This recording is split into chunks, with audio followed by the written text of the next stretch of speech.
पवित्र श्रीमद् भागवत गीता, पवित्र चारों वेद, पवित्र कुरान शरीफ, पवित्र बाइबल, पवित्र गुरु ग्रंथ साहिब, पवित्र कबीर साहिब की वाणी में छुपे हुए गूढ़ रहस्य अर्थात तत्व को जानने के लिए कृपया अवश्य सुनिए जगत गुरु तत्वदर्शी संत रामपाल जी महाराज के मंगल प्रवचन।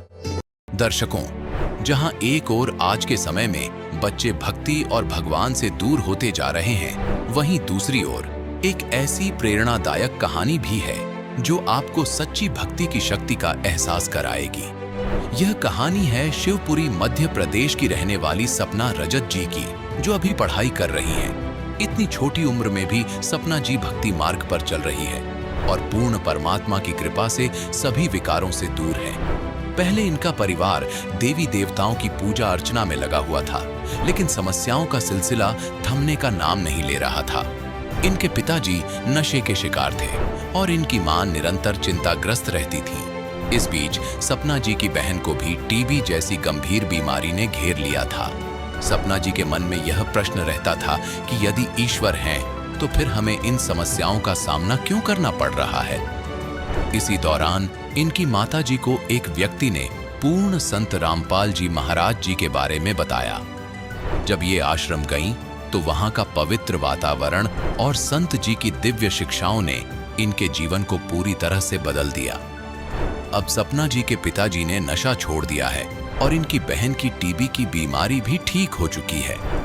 दर्शकों, यह कहानी केवल एक उदाहरण नहीं, बल्कि यह प्रमाणित करती है कि सच्ची भक्ति और एक सच्चे गुरु की कृपा से जीवन की हर बाधा को पार किया जा सकता है। आइए सुनते हैं सपना रजत की यह प्रेरक कहानी, उन्हीं की जुबानी।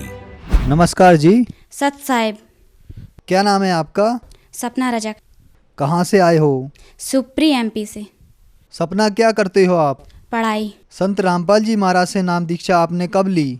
11 अप्रैल 2013 को। संत रामपाल जी महाराज से नाम दीक्षा लेने से पहले आप क्या भक्ति साधना करते थे? संत रामपाल जी महाराज जी से नाम दीक्षा लेने से पहले हम सभी देवी देवताओं की भक्ति करते थे। जितने भी 33 करोड़ देवी देवता हैं, उनकी सबकी जहाँ से भक्ति साधना मिलती थी, सबकी भक्ति साधना करते थे। तो जो ये आप भक्ति देवी देवताओं की करते थे, इनसे आपको क्या क्या लाभ हुए?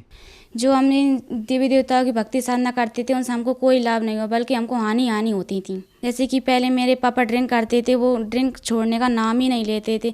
मेरी मम्मी उनसे बहुत परेशान हो गई थी। जैसे हमारा पहले मकान भी नहीं बना हुआ था, तो मम्मी कहती थी कि गृहस्थी कैसे चलेगी, मैं तो पागल हो जाऊंगी, ऐसे मुझे नहीं रहना यहाँ पे। तो हम बहुत दुखी रहते थे। हम कहते, भगवान, अगर आप भगवान हैं विश्व में, तो हमारे लिए लाभ क्यों नहीं होते? भगवान हमारे लिए, ऐसा कोई भगवान तो मिले जो पृथ्वी भगवान है, तो क्यों नहीं मिलता हमारे लिए? हमको हानि क्यों होती है? नाम दीक्षा लेने से पहले मेरी दीदी पहले बहुत बीमार रहती थी। हम बोलते थे कि भगवान, हम आपकी इतनी भक्ति करते। मेरी दीदी भी इतनी बीमार रहती थी कि उनको कहीं शिवपुरी ले जाना है, कहीं कहीं पर, तो उनको बहुत ही ज़्यादा बीमार रहती। जब वो पढ़ती थी तो उनको आसपास के बच्चों से थोड़ी उनको टीबी की बीमारी हो गई थी। तो फिर मम्मी बोलती थी कि पढ़ने से बड़ी बच्ची को बीमारी भी हो गई है, तो हम सब परेशान हो गए थे। तो दीदी में बहुत पैसा लगा दिया था, तो हम बहुत परेशान हो गए। तो हम कहते, भगवान है तो हमारी दीदी क्यों ठीक नहीं होती? तो ऐसे हमारे लिए, हम बिल्कुल भी, हमारे लिए लाभ नहीं हुआ। आपकी बहन को टीबी की बीमारी हो गई, आपके पिताजी शराब पीते थे, तो फिर आपको संत रामपाल जी महाराज के बारे में जानकारी कहाँ से मिली? सर, हमारे पास एक जगदीश भगत जी रहते हैं। उन्होंने, जब हमारे पापा जी ड्रिंक कर आए घर पर, तो मम्मी से झगड़ा करने लगे। तो मेरी मम्मी कहने लगी, अब मैं यहाँ पे नहीं रहूँगी, मैं तो अब कहीं मंदिर में जाके बैठ जाऊँगी, मगर मैं यहाँ पे नहीं रहूँगी, क्योंकि ये तो मुझे मार डालेंगे, मुझे यहाँ पे रहना ही नहीं है। तो फिर वो भगत जी आए हमारे घर पे सुबह। तो भगत जी ने बोला कि आप एक काम कीजिए कि आप हरियाणा चलिए, संत रामपाल जी महाराज आए हुए हैं यहाँ पे। तो मम्मी बोलने लगी कि हाँ, मैं खुद चलूँगी। तो पापा जी बोलने लगे कि आप इन बच्चों को भी ले जाओ, मैं नहीं रखूँगा। तो मम्मी बोलने लगी कि मैं नहीं ले जाऊंगी, क्या मेरे अकेले बच्चे हैं। तो पापा बोलने लगे कि आप तो चारों को ले जाओ। तो मम्मी बोलने लगी कि ठीक है मैं ले जाती हूँ। तो हम मम्मी और हम चारों बहन भाई तो संत रामपाल जी महाराज जी के आश्रम में गए। मम्मी वहाँ पे गई तो हमने जाकर हमने देखा आश्रम में सब कुछ, नहाए धोए फ्रेश हुए सब कुछ। फिर सत्संग हुआ शाम का। तो जब मम्मी सत्संग सुनने लगी तो मम्मी बहुत तेज़ रोने लगी, मालिक मेरे भगत जी को भी ले लेना। तो मेरे पापा जी ने भी जब घर पे भी सत्संग सुना था, मेरे पापा जी जब हम घर पे नहीं थे तो पापा जी ने 4-5 दिन लगातार सत्संग सुना तो पापा जी को भी समझ आया। हम तो लौट आए नाम दीक्षा लेकर, तो पापा जी हम पर बहुत हंसते थे कि ये क्या करते हैं। हम दंडवत करते तो आरती वगैरह करते तो भी हंसते थे। तो मम्मी कहती थी हंसने दो बेटा, कभी ऐसा दिन आएगा पापा भी नाम दीक्षा ले लेंगे। फिर एक दिन 1 महीने बाद फिर पापा बोले कि मैं भी चलूँगा आपके साथ। यहाँ से सारे रास्ते पापा स्मोकिंग करते और ड्रिंक करके भी गए थे यहाँ से। तो जब हम बरवाला पहुँचे तो पापा जी को ऐसी अंदर से प्रेरणा हुई। पापा जी कहा ये तो बकवास चीज़ है, अब इसको नहीं करूँगा मैं आज के बाद। पापा जी ने आश्रम के अंदर से प्रवेश होते ही वो सब कुछ बाहर फेंक दिया और जाकर संत रामपाल जी महाराज जी से नाम दीक्षा ले ली। हम संत रामपाल जी महाराज के लाखों अनुयायियों से जब मिलते हैं तो उनसे हमें यह जानने को मिलता है कि उनको बहुत सारे चमत्कार तथा लाभ प्राप्त हुए। क्या आपके साथ भी कुछ ऐसा हुआ? हाँ जी सर, पहले मेरे पापा बहुत ड्रिंक करते थे, फिर मेरी मम्मी को भी मारते थे वगैरह, सब कुछ करते, स्मोकिंग वगैरह। तो जब से उन्होंने नाम दीक्षा ली है तो उनकी स्मोकिंग और ड्रिंक वगैरह सब छूट गई है। वो मम्मी को झगड़ा भी नहीं करते मम्मी के साथ। और फिर मेरी मम्मी, वो दीदी, मेरी बड़ी सिस्टर है ना, उनके लिए टीबी की बीमारी हो गई थी। वो बच्चों के साथ पहले पढ़ती थी तो एक दूसरे की लग गई थी, तो होने लगी थी वो। पर मम्मी घबराने लगी कि ये कैसे होगा। दीदी ने नाम दीक्षा ले ली ना, उनकी वो बीमारी भी ठीक हो गई। फिर एक बार मैं ऐसे कि जीने से कपड़े डाल रही थी तो मुझे ध्यान नहीं रहा कि यहाँ पे सरिये भी निकल रहे हैं, तो एकदम मेरा पैर नीचे पड़ गया, उस छत पे ना रखते हुए नीचे पड़ा। तो मैं नीचे जाकर गिरी और सीधी खड़ी हो गई और छत से जैसे सरिये निकल रहे थे तो मेरा सिर जैसे सरियों में टकरा था। मगर उस दिन मैं संत रामपाल जी महाराज जी से नाम दीक्षा ली हुई थी। अगर उस दिन मैंने संत रामपाल जी महाराज जी से नाम दीक्षा नहीं ली होती तो उस दिन भी मेरे साथ कुछ ना कुछ होता। और पहले हमारा अशोकनगर का प्लॉट नहीं बिच रहा था। जब पापा जी कहने लगे ये प्लॉट नहीं बिचेगा तो हमारा मकान कैसे बनेगा, तो फिर एक दिन पापा जी के पास ग्राहक आए लेने के लिए, तो उन्होंने कहा 2.5 लाख रुपए लगाया। तो पापा जी ने वो बेच दिया मकान वहाँ का, क्योंकि यहाँ बदरवास वाला मकान बनाना था हमारे लिए।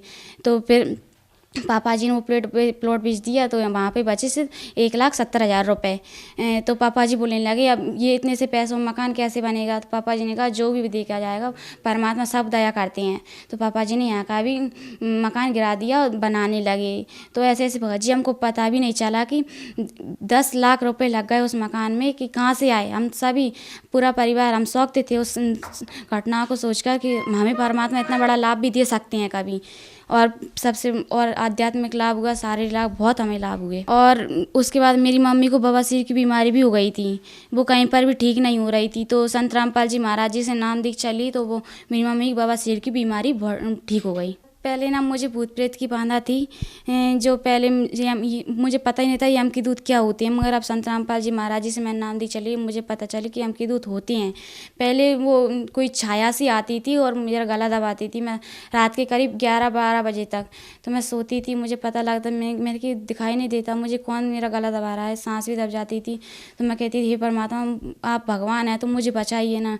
मैं डर की वजह से अपने मम्मी पापा को भी नहीं बोलती थी। और संत रामपाल जी महाराज जी से नाम दीक्षा लेने के बाद मेरी भूत प्रेत की बाधा थी वो भी ठीक हो गई। आज हमारा पूरा परिवार संत रामपाल जी महाराज जी से नाम दीक्षा लिए हुआ है और सब भक्ति साधना करते हैं। आप कौन सी क्लास में पढ़ते हैं? क्लास 8। आपने बताया कि आप 8th क्लास में पढ़ते हैं और इस एज के बच्चे मूवी, म्यूजिक, कार्टून आदि में ज़्यादातर ध्यान देते हैं और आप संत रामपाल जी महाराज की भक्ति कर रहे हैं, तो क्या आपको इस उम्र में अजीब नहीं लगता? क्या आपके साथ के बच्चे आपको कुछ नहीं कहते? हाँ देखिए सर, पहले तो मैं अगर हम भक्ति नहीं करते तो पहले मुझे भूत प्रेत ही बांध आती। अगर मैं भक्ति नहीं करती तो मेरी तो आज डेथ हो ही जाती। वो भी संत रामपाल जी महाराज की दया से मैं आज बची हूँ। तो हमको भक्ति ज़रूरी है, फिर मूवीज़ वगैरह देखना ज़रूरी है। और जो भक्ति तो कौन नहीं करता है, एज से मतलब नहीं है। एज तो बुढ़ापे में ही करते हैं और जवानी में सब भक्ति करते हैं। तो बुढ़ापे में अगर भक्ति नहीं कर पाई जो लोगों ने तो फिर वो क्या करेंगे। तो मेरा यही निवेदन है कि भक्ति ज़रूरी है। आपको संत रामपाल जी महाराज से नाम दीक्षा लेने के बाद बहुत सारे लाभ प्राप्त हुए, तो जो आज आपको सुन रहे हैं उनको आप क्या संदेश देना चाहते हैं? संदेश तो नहीं दे पाऊंगी, मैं उनसे निवेदन ही करूंगी कि पृथ्वी पर संत रामपाल जी महाराज आए हुए हैं क्योंकि मनुष्य जन्म बहुत दुर्लभ है, ये बार बार नहीं मिलता। मनुष्य जन्म बहुत दुर्लभ है, मिले ना बारंबार, तरबर से पत्ता टूट गिरे बहुर ना लगता डार।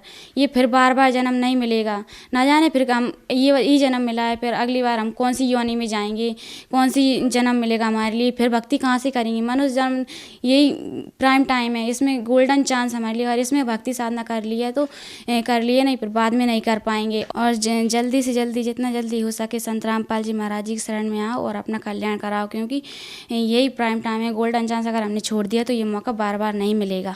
संत रामपाल जी महाराज की शरण में कैसे आ सकते हैं? सर, संत रामपाल जी महाराज का बहुत सारे टीवी चैनलों पर सत्संग चलता है, तो टीवी स्क्रीन पर नीचे पट्टी आती है, उस पर कुछ नंबर्स दिए रहते हैं, उन पर कॉल करके आप उनसे पूछ सकते हैं कि जो हमारे नज़दीक कौन कौन सा नामदान सेंटर है, वहाँ से कहाँ से नाम दीक्षा ले सकते हैं, तो वहाँ से वो आपको बताएंगे और नाम दीक्षा वहाँ से आप जाकर नाम दीक्षा ले सकते हैं। धन्यवाद। Thank you sir. अब जगत गुरु तत्वदर्शी संत रामपाल जी महाराज जी के सत्संग के माध्यम से उस अद्वितीय आध्यात्मिक ज्ञान के बारे में जानते हैं, जिसके माध्यम से आप भी प्राप्त कर सकते हैं ऐसे आध्यात्मिक, मानसिक और भौतिक सुख जो अभी तक आपने सिर्फ मीराबाई, ध्रुव, प्रहलाद जैसे कुछ ही भक्तों की जीवन कथा में सुने होंगे। अब सुनिए तत्वदर्शी संत के संग शास्त्र अनुकूल भक्ति सत्संग, ऐसा अद्वितीय आध्यात्मिक ज्ञान जिसका है सर्वधर्मों के पवित्र शास्त्रों में प्रमाण। और चौथा युग जब कलयुग आवे, तब तव शरण जीव बहु जावे।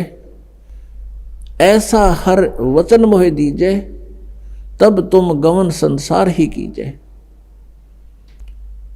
कि चौथे युग में कितने जीव ले जाना, लेकिन चौथे युग में ये भी प्रार्थना की थी इस काल ने कि हे प्रभु, जो आपके ज्ञान को स्वीकार कर ले वो आपका, और आपके ज्ञान को स्वीकार ना करे तो उसके साथ जबरदस्ती ना करना, वो मेरा।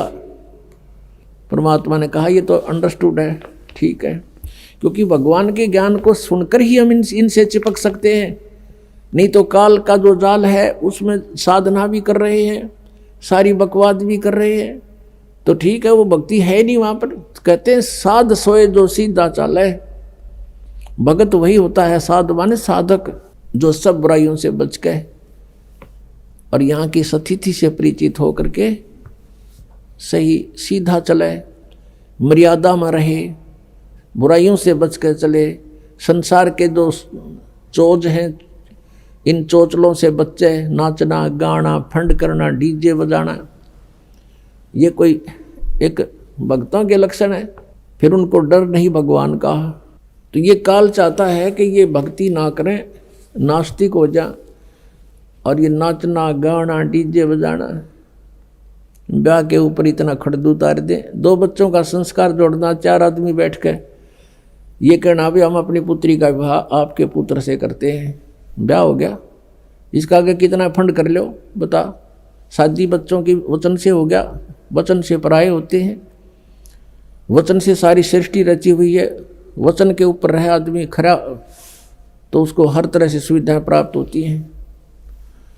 और फिर नाचना और गाना और फलाना करना, इतने दान दे दिए, वो तो अपने सिर पर बाहर रखना है, गधा बनना उसका। किसी के पैसे पास्ता रख के कभी सुखी नहीं हो सकता प्राणी। तो जब तक हमें ज्ञान नहीं है तो हम ये विष खा ही रहे थे, अब पता लग जाएगा कि ये तो बहुत भयंकर काम है। कहते हैं तुमने उस दरगाह का मैल नहीं देखा और धर्मराज के तिल तिल का लेखा, कौन बिराने बाहर न डोवे। फिर जैसे कल आपको कथा सुनाई थी, एक साधु संत बन रहा था, नकली भगत ने उसको प्रार्थना किया भक्ति कर लो हमें सेवा मिल जाएगी संत की, वो उसके चौबारे में रहने लग गया। भगत सेवा करता, वो खा कर सो जाता, कुआड़ बंद करके महात्मा साधना करता है। फिर वो मृत्यु के उपरांत उसके ही घर पर बैल बना और बैलगाड़ी में जोड़ कर उसके खाए हुए के पूरे कर रहा था। जब परमात्मा गरीबदास जी को उस पर दया आ गई नकली पे, तब उसको बताया भाई तूने भक्ति करी नहीं और इसका अन्न खाया, ये पूरा करना पड़ेगा तुझे, लठ खा के कर ले तो राजी खुशी कर ले, पूरा करना पड़ेगा। फिर वो चल पड़ा अपना सीधा होके। तो कहते तुमने उस दरगाह का मैल नहीं देखा, धर्मराज के तिल तिल का लेखा। तो आप किसी से दहेज लेते हो, वो आपका ऊपर भार बन गया, और उसका फिर पूरा आपने देना पड़ेगा। किसी का बैल बनोगे, किसी की भैंस बनोगे, किसी का खच्चर बनोगे, वो पूरा करना पड़ेगा। फिर क्यों सिर में दर्द करे। जैसे किरका जहर का रंग होरी हो, कहो कौन तिस खावे राम रंग होरी हो। जैसे विष का कोई कण पड़ा हो किता है और आपको पता है यू कण है और विष का है, हाथ भी ना लाओ, एक किसी और वस्तु से पकड़ के किरा कित फेंक काओगे। तो ऐसे जो आप ये क्रियाएं कर रहे हो, रिश्वत ले रहे हो या किसी से दहेज ले रहे हो या किसी की हेराफेरी कर रहे हो हैं या कोई ब्याज ले रहे हो, कहते हैं ये जहर खा रहे हो आप। तो गिलास के गिलास पी रहे हो और एक किरका भी जहर का खाना नहीं गवारा होगा। तो कहने का भाव ये है कि हम अज्ञानता के वश ये नालायकी कर रहे हैं और जब पता लग जाएगा इतनी भयंकर मार पड़ेगी इसकी। तो जैसे किरका जहर का रंग होरी हो, कहो कौन तिस खावे राम रंग होरी हो। कहते कौन खाओ फिर जहर ने, पता लग गया था। तो बिना ज्ञान के दुख पा रहे हम यहाँ पर, और भगवान देगा जो पूरा पट्टेगा किसी के दूसरे के धन से चोरी से। आज तक कोई सेठ नहीं हुआ। अब जो प्रसंग चल रहा है हम वहीं आते हैं कि जो साधनाएं शास्त्र विधि त्याग के मनमाना आचरण करते हैं उनको कोई उपलब्धि आध्यात्मिक मार्ग की नहीं होती। परमात्मा कहते हैं डंब करें डूंगर चढ़ें। डूंगर कहते हैं ऊंची सी पहाड़ी पाल टीले पर जहां से दूर से दिखाई दे। डंब करें डूंगर चढ़ें, अंतर झीनी झूल, और जग जाने ये बंदगी करें ये बो है सूल बबूल। आम जनता तेनू सोचा बड़ा साधक साधना कर रहा है, देखो सुबह से लेकर शाम तक अपना तप करता है। तो परमात्मा अपने उस आध्यात्मिक मार्ग में बताते हैं कि जनता जाने ये भक्ति करे यो बो है सूल बबूल। ये तो दम्भ कर रहा है, ऊपर बैठ कर ढोंग कर रहा है, दिखा रहा है आपको। परमात्मा के पाने की भक्ति जो है बहुत सिंपल है और उसके लिए परमात्मा ने स्वयं आना पड़ा इस यथार्थ ज्ञान को देने के लिए। जैसे कल रात का सारा ही सत्संग इस उद्देश्य पर था कि परमात्मा कैसा है, वो परमात्मा क्या करता है। तो उस परमात्मा के विषय में आपने पवित्र वेदों में, पवित्र बाइबल में, पवित्र कुरान शरीफ में ये देखा कि वो भगवान मनुष्य सदृश्य है, मनुष्य जैसा है, लेकिन उसके शरीर का तेज बहुत अधिक है और वो ऊपर रहता सतलोक में, तख्त पर विराजमान है और वहाँ से गति करके सतलोक से धूलोक से उस तीसरे मुक्ति धाम से गति करके वहाँ से प्रस्थान करके चल के आता है। और यहाँ वो अच्छी आत्माओं को मिलता है और अच्छी आत्माओं को मिलकर वो अपना तत्व ज्ञान आप ही बताता है। परमात्मा ने, परमेश्वर कबीर देव ने जो लीला की वो 600 वर्ष पहले की थी, वो उनके जीवनी के अंदर भगवान की लीलाओं में लिपिबद्ध है, वो लिखी हुई है।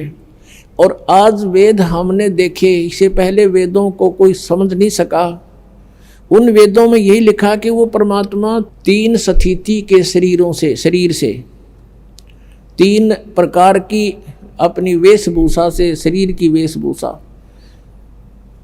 यह शरीर भी हमारा एक वेशभूषा है अपने, और नीचे ओरिजिनल शरीर अलग होता है हमारा सभी का, उसके ऊपर। तो 3 प्रकार के शरीर धारण करता है और उनसे हम सबका धारण पोषण यानी सबकी संभाल करता है। एक रूप में मनुष्य सदृश शरीर है परमात्मा का, सतलोक में और ऊपर के लोकों में अलग अलग रूपों में विराजमान है। तो सतलोक के अंदर परमात्मा के एक रोमकूप की शोभा करोड़ सूर्य मिला दे, करोड़ चंद्रमा, तो भी परमात्मा का प्रकाश उनसे अधिक है एक रोमकूप का। इतना तेजों में शरीर है लेकिन गर्मी नहीं है। और फिर वो परमात्मा दूसरी स्थिति में जब आता है, वो प्रत्येक युग में एक लीला करता है, नवजात शिशु का रूप धारण करके प्रकट होता है और बाहर जंगल में, नगरी से बाहर वन में एक तालाब के ऊपर, जहाँ किसी दरिया से कोई लहरों के माध्यम से ऐसा कोई जल भरा हो, उस सरोवर के अंदर प्रकट होता है कमल के फूल पर। और ये सब कार्य परमात्मा अपना निर्धारित उद्देश्य लेकर आता, उसे आधार से करता है। फिर उसको कोई अच्छी आत्माएं उठा कर ले जाती हैं जो पिछले संस्कारी होते हैं, ऐसा वेदों में लिखा है। आपको दिखाएंगे, धीरे धीरे सारा परिचय कराएंगे। और उसको फिर वो धीरे धीरे जो बड़ा होने लगता है, छोटी ही आयु में परमात्मा अपना जो उद्देश्य लेकर आता है वो तत्व ज्ञान को प्रचार करना शुरू कर देता है। और उस परमात्मा के ज्ञान के सामने बड़े बड़े विद्वान मंडलेश्वर सब फिट्टे मुंह हो जाते हैं, उनको जवाब नहीं आता है। तो इस प्रकार परमात्मा दूसरी प्रकार की जो शरीर से लीला करता है वो शिशु रूप धारण करके आता है और ऐसे ही जनसाधारण की तरह कार्य करता है, अपना निर्वाह अपने हाथों से करता है। और वो पूर्ण परमात्मा भी होता है और एक भक्त के भी लक्षण उसी में पूरे होते हैं, और एक तत्वदर्शी संत भी कंप्लीट इन ऑल रेस्पेक्ट वही होता है। और एक अच्छे नागरिक का रोल भी वही करके दिखाता है। हमारे को एक एग्जाम्पल कोड करते हैं भगवान कि इस लोक में आप जी ने परमात्मा पाने के लिए ही प्रयत्न करना है। यहाँ की अन्य वस्तुओं की तुम इच्छा करते हो तो अभी आप बालक हो, खिलौने मांग रहे हो और ये खिलौने टूट जाते हैं, फिर रोते हो। तुमने क्या चीज मांगनी चाहिए यहाँ से? साईं इतना दीजियो जा मैं कुटुंब समावे, हम भी भूखे ना रहें अतिथि न भूखो जावे। कि हे परमात्मा इतना दीजिए जिसमें कुटुंब समावे, यानी रिक्वायरमेंट ऑफ फैमिली, परिवार की आवश्यकताएं फुलफिल हों, इतना दीजिए दाता। और हम भी भूखे ना सोएं और कोई अतिथि आ जावे वो भी भूखा ना रहे, इसे अधिक नहीं चाहिए। परमात्मा कहते हैं घर तो 3.5 हाथ और गना तो 4.25, कह कबीर अधिका गह ताको नहीं विचार। अपने 3.5 हाथ का ये शरीर होता है, प्रत्येक व्यक्ति का अपने 3.5 हाथ, यानी इस कोनी से लेकर और यहाँ तक का ये हाथ कहलाता है इतना। और इसको आप 3.5 नाप के किसी रस्सी से अपने नाप के देखना, पूरा पाओगा। तो कहते हैं घर तक 3.5 हाथ, यानी आप उसमें आराम से लेट जाओ, पूरा पूरा हो जाए। और गणा तक 4.25, यानी और गणा कर 1 फुट फालतू कर ले। और इससे ज्यादा की डिमांड है तो व्यर्थ की बकवाद है वो। अब इससे आप समझ लेना, कहने का भाव इन्होंने है कि तरके अपने घरान फोड़ कर एक इतना गुना बैठ जाओ। कहने का भाव ये है परमात्मा का कि 1 चारपाई पर सोना है और वो 3 बाई 6 फुट में आ लेगी। एक कमरे में आपका काम चल सके, खूब गना कर 2 बना लो, इससे अधिक कोशिश ना करना। वो परमात्मा दे तो अच्छी बात है, 2 बन जा, 3 बन जा, बस इससे ज्यादा का प्रयत्न ना करना। यानी जिसके पूर्व जन्म के संस्कार हैं वो अलग बात है, कोई ठीक भी बन रही है बनी रही, अच्छी बात है, लेकिन भक्ति उद्देश्य मूल रखें। और जिनके पास पूर्व जन्म की कोई ऐसी पुण्य नहीं है और वो झोंपड़ी में भी रह रहे हैं, तो परमात्मा कहते हैं भक्ति ही करनी है। उस 4 कमरे वाली कोठी में भी भक्ति करेगा तो उसका उद्धार है, नहीं तो वह कोठी साथ नहीं दे, ना वह चाल साथ। और एक झोपड़ी में प्राणी रह रहा है और वो भी भक्ति कर रहा है, तो दोनों को एक सी उपलब्धि है। और झोपड़ी वाला इससे चक्कर में रहा मैं भी कोठी बनाऊं, मनु कर लूं, तो ये व्यर्थ प्रयत्न है। इनसे अपना मन हटाना। अब प्रसंग चल रहा है कि परमात्मा, जैसे कल सत्संग के अंदर आपने सुना था कि वो परमात्मा सतलोक से चलकर आता है, वो 3 सतिथि में उसका शरीर है। तो दूसरी सतिथि में वो हमारी कैसे देखभाल करते हैं, कैसे धारण पोषण करते हैं। वो एक बालक रूप में प्रकट होते हैं, धीरे धीरे बड़े होते हैं, फिर एक अच्छे नागरिक की तरह एक जीवन जी कर दिखाते हैं। परमात्मा कबीर जी जुलाहे का कार्य करते थे, दानक का कपड़ा बुनते थे, लोगों का सूत आता था, उस सूत को से कपड़ा बनाकर उससे जो मेहनताना प्राप्त होता था उसको ग्रहण करते थे। और उससे भी कोई बच जाता था, घर में भोजन से पैसा बच जाता था, उसको फिर भंडारे पर धर्म पुण्य पर लगा दिया करते थे। परमात्मा के घर में दो उनके पुत्र पुत्री मुंह बोल रहे थे, जो बच्चे मुर्दे जीवित किए थे किसी सर्कमस्टांस में, किसी के जो है हठ योग को सेट करने के लिए, परमात्मा की महिमा को प्रकट करने के लिए। एक बालिका थी 13 वर्ष की, एक शेख तकी नाम के पीर की कब्र में दबा रखी थी। उस पीर ने बहुत ज़्यादा परमात्मा के साथ दुर्व्यवहार शुरू कर दिया था। राजा सिकंदर लोधी कबीर परमेश्वर जी से बहुत प्रभावित हो गए थे, क्योंकि उनको जलन का रोग था, जो कबीर परमेश्वर जी की कृपा से वो स्वस्थ हो गया था और कोई भी ट्रीटमेंट उसका काम करना बंद कर गया था। वो तो मृत्यु के दिन गिने था। सिकंदर लोधी दिल्ली का बादशाह कबीर परमेश्वर के आशीर्वाद से वो स्वस्थ हो गया था। उसके बाद वो बहुत आदर करता था कबीर परमेश्वर का। इस कारण से वो उनका धार्मिक गुरु शेख तकी कबीर जी से ईर्ष्या करने लगा, उनको नीचा दिखाने की प्रयत्न में रहने लगा, उसकी टाह में रहने लगा कि किस प्रकार इसको नीचा दिखाऊं और राजा का इससे मन हटे, इसकी आस्था कम हो। इस उद्देश्य से उसने कहा था कि मैं कबीर को जब जानूं ये कोई शक्ति युक्त है, मेरी बेटी ने जीवित करके दिखा दे जो कब्र में दबा रखी है। हजारों व्यक्ति इकट्ठे हो गए, दिन रख दिया, तीसरा दिन कब्र फुड़वा दी और कबीर परमेश्वर ने वह बेटी जीवित कर दी। उस लड़की को अपने पूर्व जन्मों की चेतना आ गई कि मैं परमात्मा को छोड़कर बीच में चली गई थी, जिस कारण से मुझे बहुत दुख उठाने पड़े। वो अपने शरीर के पिता को छोड़कर अपने परम पिता के साथ कबीर जी के साथ चली गई कि मैं तुम्हारे साथ नहीं रहूंगी, तेरा मेरा हिसाब हो लिया था शेख तकी, मैं मर चुकी थी, तेरा मेरा संस्कार शेष नहीं है। तो वो लड़की 12-13 वर्ष की थी, वो परमात्मा ने अपनी बेटी की तरह रखी। ऐसे एक लड़का था, उसको अंतिम संस्कार करके जल में प्रवाह कर दिया गया था। उसी शेख तकी ने राजा सिकंदर लोधी के नाक में दम कर दिया कि मुझे कोई ऐसा मुर्दा जीवित करके दिखा दे तो मानू कबीर को, नहीं तो मैं मुसलमानों को भड़का दूंगा, तेरे राज का नाश करवा दूंगा।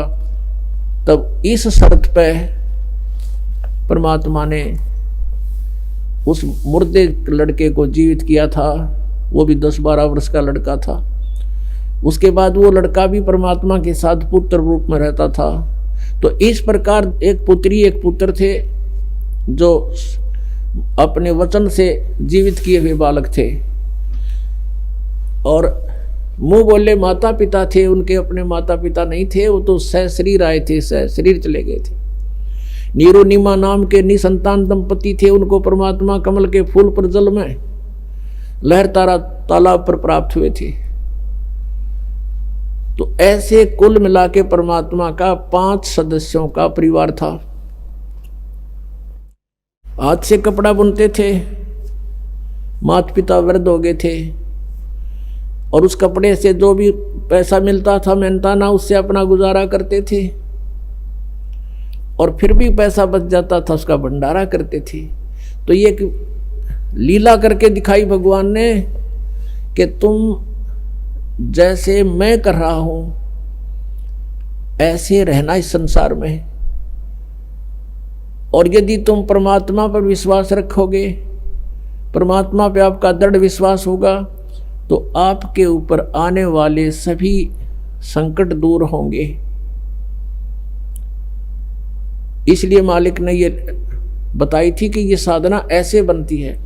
यजुर्वेद अध्याय नंबर 40 के मंत्र 15 में कहा है कि वायु अनिलम अथ इदम अमृतम भस्मांतम शरीरम ओम कर्तु समर किलवे समर कर्तुम समर। ओम नाम का जाप काम करते करते स्मरण करो, विशेष कसक के साथ स्मरण करो। मनुष्य जीवन का मुख्य कर्तव्य जानकर ओम नाम का जाप करो। ये ब्रह्म का साधन, ब्रह्म की भक्ति है। और गीता जी अध्याय नंबर 17 के श्लोक 23 में कहा कि ब्रह्म ने सच्चिदानंद घन ब्रह्म की साधना का ओम तत्सत इति निर्देश है ब्रह्म तिर्विद समर्थ है। उस परमात्मा सच्चिदानंद घन ब्रह्म परम अक्षर ब्रह्म की साधना के 3 मंत्र का जाप है, ओम तत् और सत। ओम तो ब्रह्म का, तत् ये सरपुरुष का सांकेतिक है, वो अलग मंत्र है, और सत ये परम अक्षर ब्रह्म का है, परम अक्षर पुरुष का है।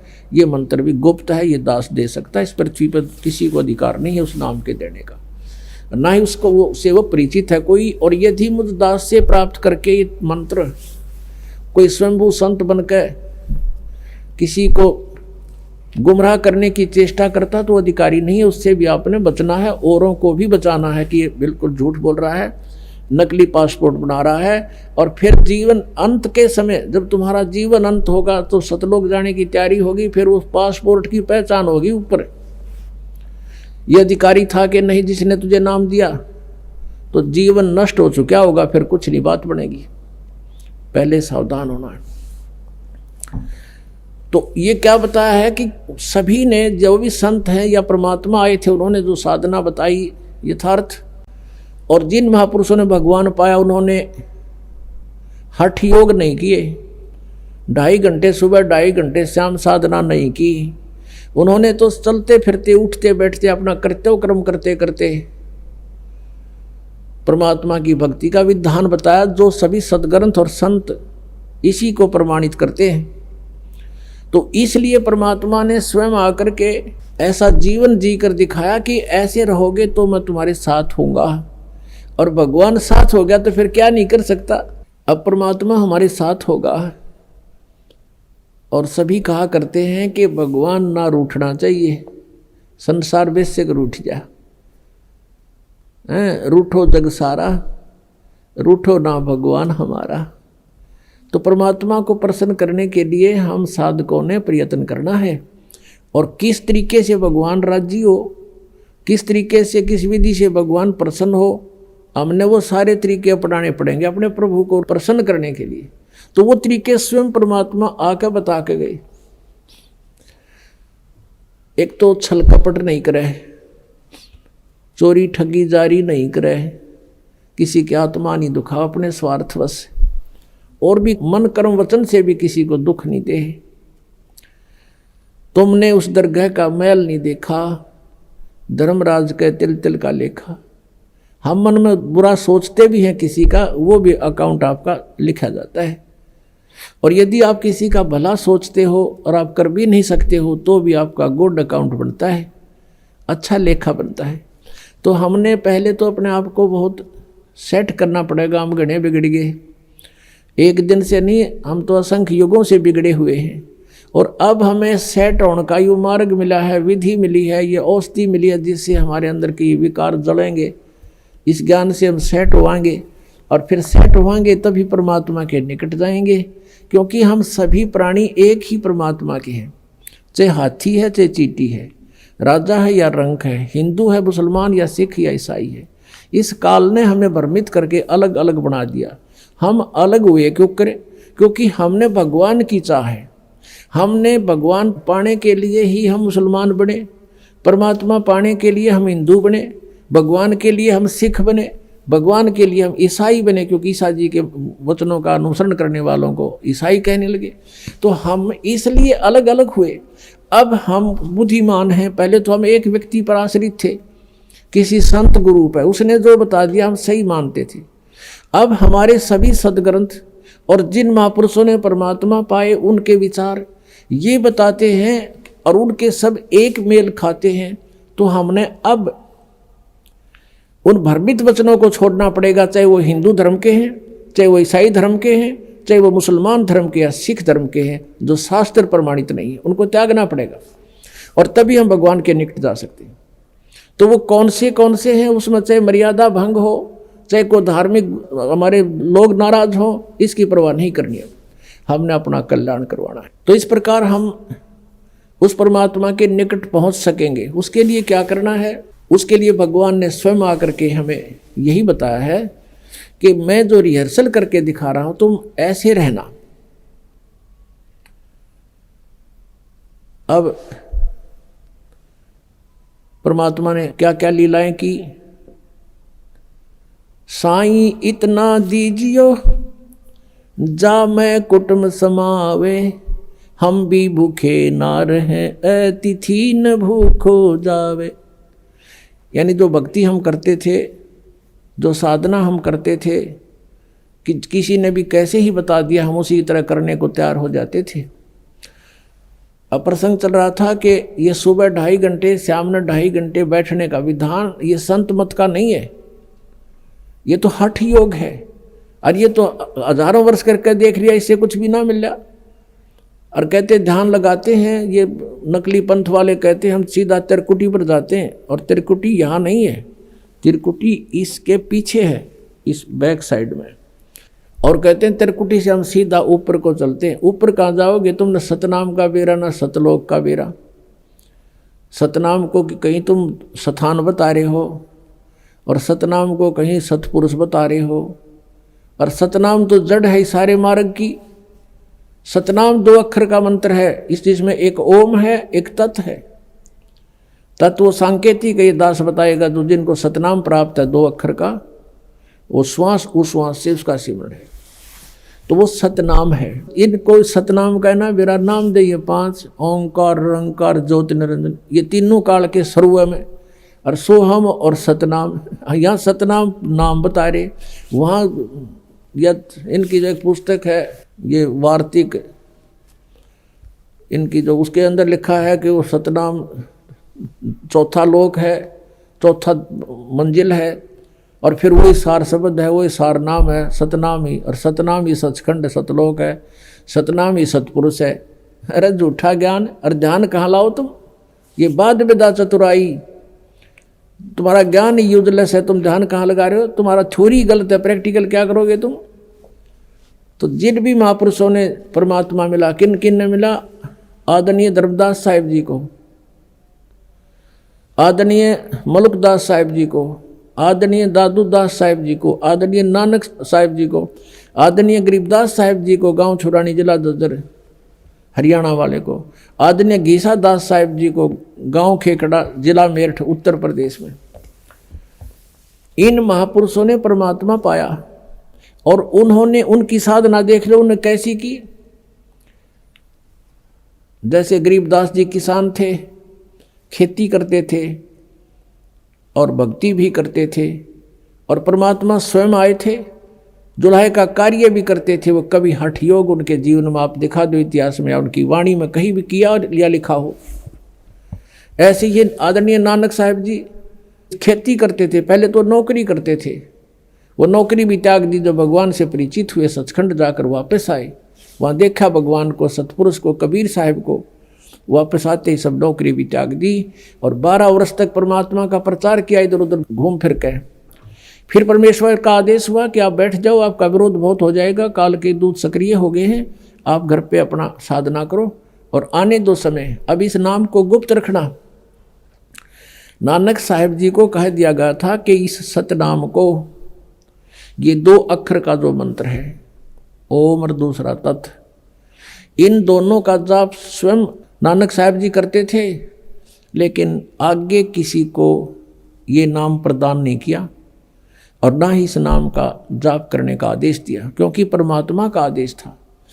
जैसे कबीर परमेश्वर जी की वाणी में लिखा है कि धर्मदास तो 1,00,000 दुहाई, ये सार नाम की तबार न जाई, ये सार नाम बार जो पढ़ी, और बिचली पीढ़ी हंस नी तरही। धर्मदास तो 1,00,000 दुहाई, ये मूल ज्ञान कहीं बार न जाई, मूल ज्ञान बार जो पढ़ी, बिचली पीढ़ी हंस नी तरही। मूल ज्ञान को तब तक छुपाई जब तक 12 पंथ मिट जाई। एक तो मूल ज्ञान है, जो ज्ञान मूल ज्ञान ये ज्ञान है जो अब दास आपके समक्ष रूबरू करा रहा है। एक मूल मंत्र है सतनाम, सार नाम, इनको भी गुप्त रखना था। नित्यकाल के दूत सारे यही नाम देते मिलते, वो अधिकारी वो है नहीं, और जनता भ्रमित हो जाती कि वो भी वही मंत्र देते हैं, वो भी वही साधना बताते हैं। एक कोगल है, अब वो एक कोगल भी ना छोड़ी, परमात्मा ने सीधा बख्शी। वो उआबाई बकते हैं, एंड वेंड के नाम देते हैं, और पांचों नाम काल के जानो, तब दानी मन शंका आनो। पांचों काल आप पे हैं, जिसको ये तुलसीदास हाथरस वाले को ये मानते हैं कि इन्हीं की कुछ प्रेरणा पा करके तो इस शिवदयाल जी जो थे इनके परम धनी, उन्होंने प्रेरणा पा करके साधना शुरू की थी, लेकिन उनका गुरु नहीं बताते वो। तो वो पांचों नामों को काल का बताते हैं, ये 5 नाम पर गाटा जोड़ रहे, तो ये कहाँ जाएंगे? ये सीधे काल के मुख के अंदर हैं। तो पुण्यात्माओं, दास के इस प्रयत्न को निंदा या किसी का वो नहीं समझना, एक परोपकार समझना। कई भक्त कहते हैं आपके गुरुजी जो है निंदा करते हैं दूसरों की, नहीं। जैसे एक बार किसी ने 500 के नोट नकली छाप लिए और वो ठग रहा था जनता को। सरकार को पता चला, ओरिजिनल और डुप्लीकेट दोनों साथ साथ दिखाए थे कि ये ओरिजिनल है, इसमें ये लक्षण है, ये डुप्लीकेट है। अगर ऐसा हो तो उसको ग्रहण ना करना, वो नकली है। तो कोई ये कहे कि निंदा कर रहे हैं क्यों किसी के नोट को बेकार बता रहे हैं, तो वो निंदा नहीं थी, महापरोपकार का कार्य था सरकार का। लाखों लोग बच गए ठगने से, तो दास का वही प्रयत्न समझ लेना, ये किसी की निंदा नहीं है, ये महापरोपकार का कार्य कर रहा है। अंत में देखना इसका कितना अच्छा रिजल्ट आएगा। रोया करेंगे वो प्राणी जो ऐसे नकली लोगों के अपना जीवन व्यर्थ कर रहे थे, रोया करेंगे उनको और धिक्कारा करेंगे उन नकलियों को, तुमने अपना जीवन खोया, हमारा भी खो दिया।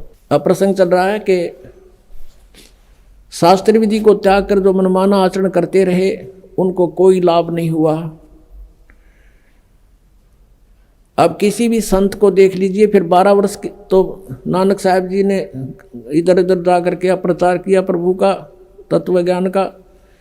फिर 16 वर्ष तक अपने घर पर रहकर खेती की, जैसा भी वो कर सकते थे उसमें, और अपनी भक्ति भी की। कोई उनके पास आ जाता था, उनको तत्व ज्ञान समझाते थे, लेकिन सतनाम नहीं दिया किसी को। अपने आत्माओं कई कारण होते हैं।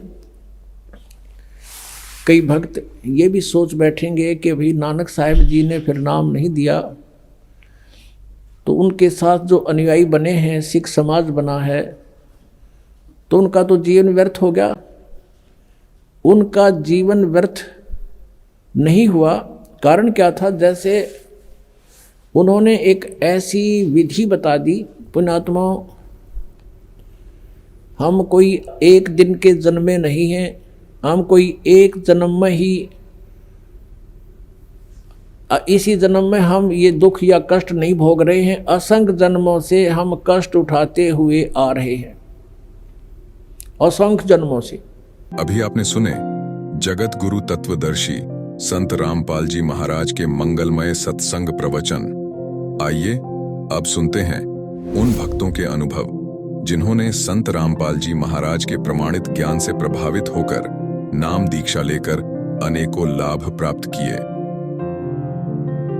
दर्शकों, जीवन का असली सुख केवल वैभव से नहीं बल्कि परमात्मा की भक्ति से मिलता है। जब हम सच्चे परमात्मा के ज्ञान और भक्ति में लीन होते हैं तो परमात्मा खुद हमारी ढाल बनकर हर कठिनाई को दूर कर देते हैं। परंतु कुछ प्रभु प्रेमी आत्माएं पूर्ण परमात्मा की सच्ची भक्ति न अपनाकर शास्त्र विरुद्ध साधनाएं करके कष्टों में जीवन बिताती हैं। इसलिए जीवन में एक सच्चे गुरु का होना आवश्यक है जो हमें सही भक्ति का मार्ग दिखा सके। एक ऐसी ही कहानी है शिवपुरी मध्य प्रदेश के अजब सिंह जी की, जो कि शिव जी की भक्ति साधना किया करते थे, परंतु परिवार में शारीरिक और मानसिक परेशानियां बनी रहीं। इन्होंने तंत्र मंत्र का भी सहारा लिया, लेकिन कोई लाभ नहीं हुआ। इनका जीवन तब बदला जब इन्होंने संत रामपाल जी महाराज से दीक्षा ली और सच्चे परमात्मा का ज्ञान प्राप्त किया। संत जी की कृपा से इनके जीवन के सारे दुख दूर हो गए और सच्ची शास्त्रानुकूल भक्ति साधना इनके लिए एक चमत्कार साबित हुई। दर्शकों, अब आइए सुनते हैं अजब सिंह जी की कहानी, उनकी अपनी जुबानी। नमस्कार सर। नमस्कार सर, क्या नाम है आपका? मेरा नाम अजब सिंह लोधी। कहाँ से आए हैं सर? मैं प्राणपुरा तहसील करहरा जिला शिवपुरी मध्य प्रदेश से आया हूँ। क्या काम करते हैं सर आप? सर मैं शिक्षक हूँ और 2009 में मेरी पोस्टिंग हुई है। सर, संत रामपाल जी महाराज से नाम दीक्षा आपने कब ली? सर 13 जुलाई 2014 को मैं संत रामपाल जी महाराज जी के शरण में आया हूँ। सर, संत रामपाल जी महाराज से नाम दीक्षा लेने से पहले आप क्या भक्ति साधनाएं करते थे? सर मैं संत रामपाल जी महाराज की शरण में आने से पहले मैं शंकर जी की इष्ट को मानकर और उनकी भक्ति करता था। तो शंकर जी को मैं इष्ट मानता था, तो जहाँ जहाँ मैं रहा तो सोमवार को मंदिर पर जाता था, तो सोमवार को बेलपत्र चढ़ाना, दूध चढ़ाना इत्यादि करता था। और इसी दौरान सर मैं शंकर जी को इष्ट मानकर मुझे पता चला कि उज्जैन में महाकाल का मंदिर है, वहाँ जाने से वो त्रिलोकीनाथ अपने सारे कष्ट दूर होते हैं। तो मैं 7 साल तक लगातार उज्जैन महाकाल के दर्शन करने गया। सर, आपने कहा कि उज्जैन महाकाल के दर्शन करने से कष्ट दूर होते हैं, तो सर आपको कौन कौन से कष्ट थे? सर मेरे लिए सबसे बड़ी परेशानी मैं खुद के लिए ये थी सर कि मेरा डाइजेशन इतना ख़राब था। मैं खाना खा लेता था, तो खाना खाने के बाद मेरा एक बार खाना खा लिया पूरे दिन भरा सा रहता था, भूख नहीं लगती थी। और आए दिन मैं कहीं पे मेडिकल पे जाके कोई चूर्ण लाता था या कोई आयुर्वेदिक दवा पीता था, फिर भी ठीक नहीं हो रहा था। और मानसिक टेंशन इतनी थी सर मेरे लिए कि मेरे सर पे हमेशा ऐसा लगता था जैसे हज़ारों क्विंटल भार लदा हुआ है मेरे सर पर। सबसे बड़ी परेशानी सर मेरे लिए सिर का और पेट की प्रॉब्लम थी सर। सर मेरा सबसे छोटा बच्चा 5 साल का था, तो 5 साल का जो बच्चा था तो उसको सबसे पहले गले में जो कंठ फसाई बोलते हैं गांव की भाषा में, चारों तरफ गांठें सी पूरे गले में हो गई थी और वो गांठें धीरे धीरे पकने लगीं। पकने के बाद उन गांठों से रसम आना शुरू हो गया। तो रसम आया तो मैंने पहले झाड़ फूंक वालों के पास गया, तो झाड़ फूंक वालों ने कई तंत्र विद्या बताई कि आप ऐसा करिए, आप ऐसा करिए। और उन्होंने ऐसे ऐसे टोटका बताए कि रात को 12 बजे आप जाइए और जहाँ तराहा हो तराहे पर जाके आप, मतलब कहने नहीं कह सकता मैं ऐसी बात, कि उन्होंने ऐसा बताया कि आप निर्वस्त होकर के और खुश बच्चे को नहलाना, इससे कि ये टोटका करने से आपके बच्चे के कष्ट दूर हो जाएंगे। मैंने वो भी किया सर रात के 12 बजे, और कुछ भी आराम नहीं मिला। इसके बाद फिर मैं मंदिरों पर गया, सब जगह यही कहते थे कि ठीक है आपके बच्चे ठीक हो जाएगा, और भभूत दे देते थे, झाड़ फूंक कर देते, फिर भी आराम नहीं मिला। तो मैं अपने बच्चे को लेकर डॉक्टर जी के पास गया कहरा।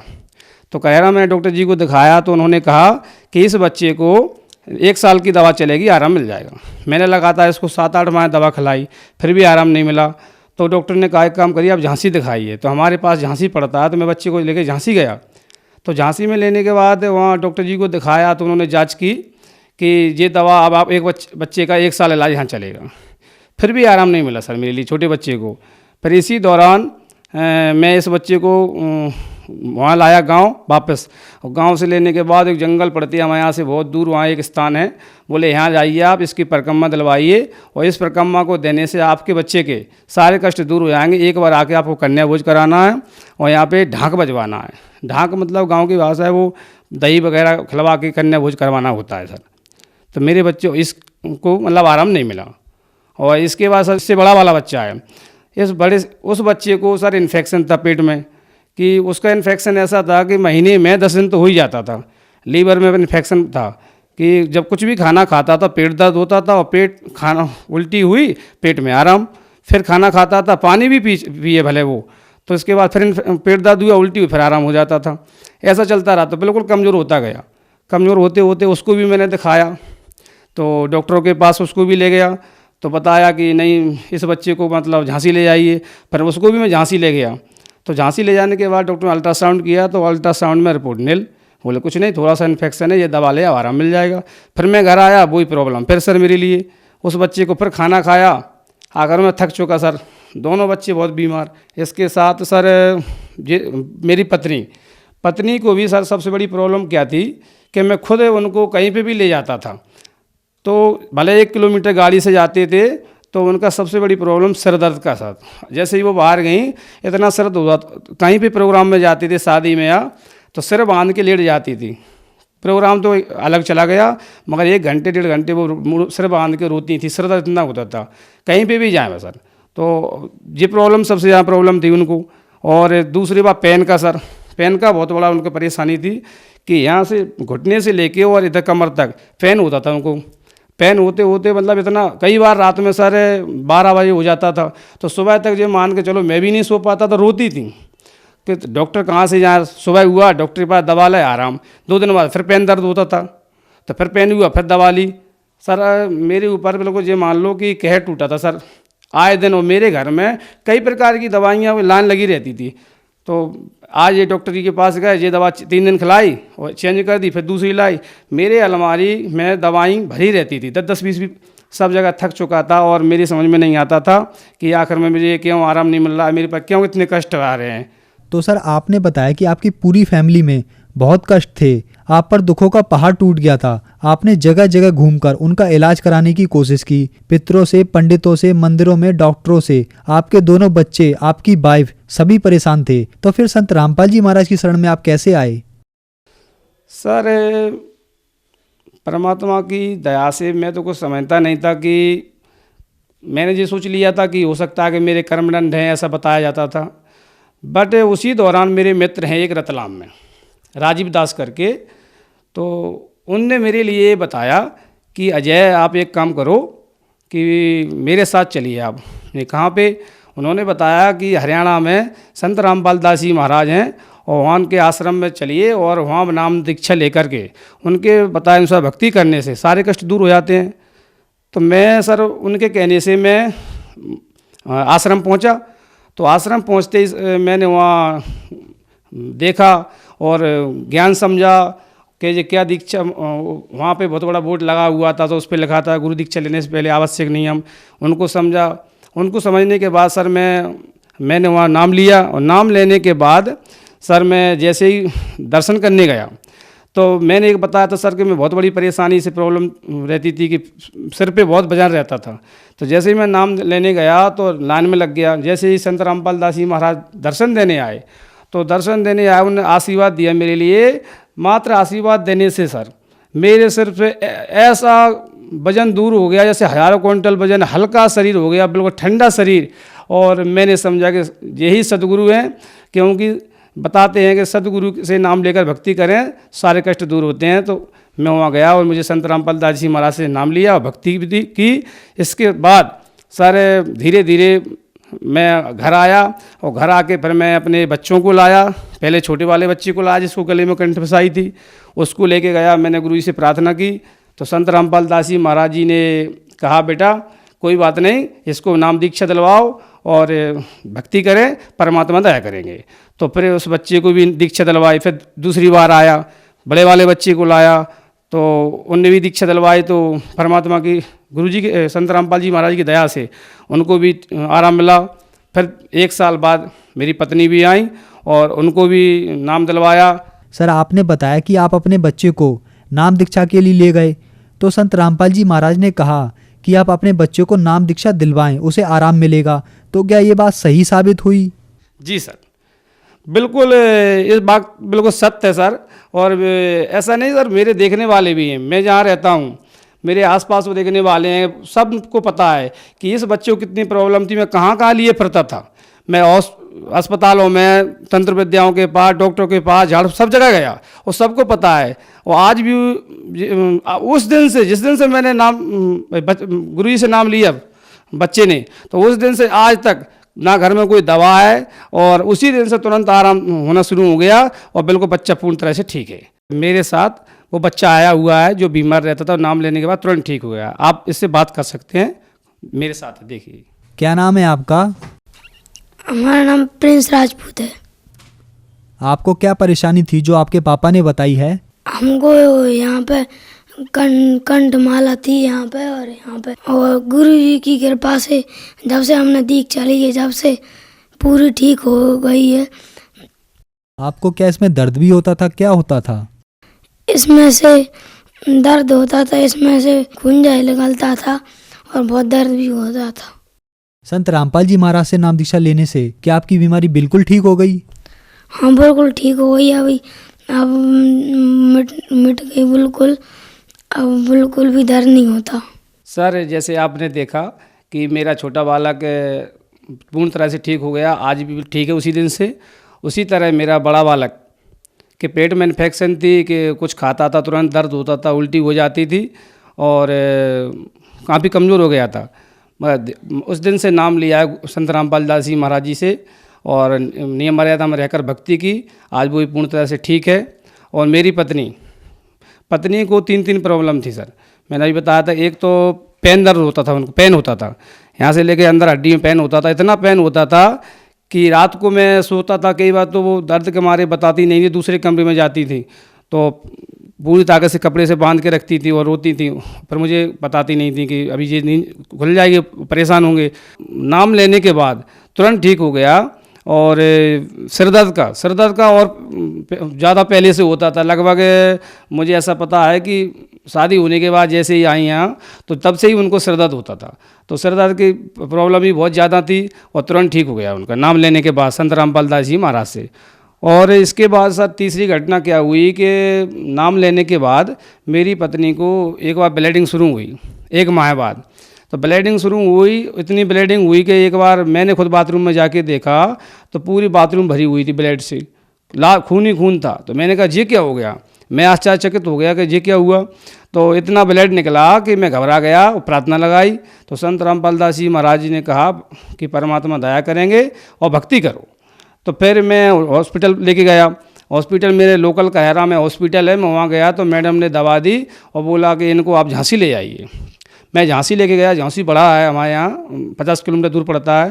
तो मैं बड़े डॉक्टर के पास ले गया तो उन्होंने चेकअप किया और चेक करने के बाद वो हैरान थे कि बताइए इतनी बड़ी प्रॉब्लम थी ये तो कि इसको तो बेहोश हो जाना चाहिए थे। ब्लड चेक किया, CBC जांच की, उसमें सही प्रकार की जांचें की तो उसमें आया कि मैंने कहा सर इतना ब्लड निकला। तो उन्होंने जांच किया कि ये चल फिर कैसे रही है ये महिला, बताइए आप कि इस महिला को तो बेहोश हो जाना चाहिए था और ये तो बहुत बड़ी प्रॉब्लम थी, इनकी जान भी जा सकती थी। तो मैंने कहा ये तो परमात्मा की दया है, संत रामपाल दास जी महाराज की दया से वो बिल्कुल कांटे में टल गई, क्योंकि इतनी बड़ी डॉक्टर ने बताया कि इतनी बड़ी परेशानी थी ये और इससे जान भी जा सकती थी। वो जो बेहोश नहीं हुई अभी तक, जीवित कैसे हैं, होश में कैसे हैं, इतनी ब्लड निकला हुआ है इनका। तो संत रामपाल दास जी कृपा से मर्यादा में रह के भक्ति कर रही थी, नाम ना लिया हुआ था, इसलिए संत रामपाल दास जी महाराज की कृपा से बहुत परेशानी टल गई और आज वो उसी दिन से आज दिन तक वो पूर्ण स्वस्थ हैं। सही प्रकार की 3 बीमारी परेशानियां थी वो भी दूर हैं और वो ठीक हैं। मेरे लिए खुद के लिए पेट का था सर, मैं पेट में प्रॉब्लम थी, इन्फेक्शन मान लो या पेट फूल जाता था, मैं कुछ भी खाना खाता था तो मैं भी कमज़ोर होता चला गया। तो मैं जब से मैंने नामदान लिया है तो बहुत अंतर आया है। नहीं मैं खाना खाता था, सुबह खाना खा लिया, शाम तक पेट भरा हुआ रहता था, मेरा डाइजेशन इतना ख़राब था, एक बार खाना खा लिया ऐसा लगता था कि अब खाना नहीं खाने नहीं है। शाम हो गए, 1 आध रोटी शाम को खा ली तो ठीक है, और नहीं बस मैं ऐसे पेट फूल जाता था मेरा। तो मेरे ये पेट की प्रॉब्लम इतनी थी, मैं मन ही मन प्रार्थना करता था। फिर एक बार संत रामपाल दास जी से महाराज जी से गया, वहाँ मैंने प्रार्थना की, आशीर्वाद दिया। गुरु संत रामपाल दास जी महाराज बोले जाओ बेटा भक्ति करना, नियम में रहना और सब परमात्मा दया करेंगे। तो फिर मेरी ये प्रॉब्लम बिल्कुल पूर्ण तरह ठीक है, मैं 3 टाइम खाना खाता हूँ और पूर्ण तरह से ठीक हूँ।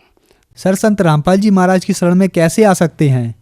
सर संत रामपाल दास जी महाराज की शरण में आने के लिए 6-7 चैनलों पर सत्संग आ रहे हैं। तो सत्संग के नीचे पीली पट्टी चलती है, उन पीली पट्टी पर जो नंबर दिए हैं आश्रम के, उन नंबरों पर फ़ोन लगा के आप नाम सेंटर का पता कर सकते हैं। भारत के सभी जिलों में परमात्मा गुरु संत रामपाल महाराज जी की दया से नामदान केंद्र खुले हुए हैं और आप नंबर लगा करके नामदान केंद्र से नाम उपदेश लें और अपना कल्याण कराएं। धन्यवाद सर। सत साहिब।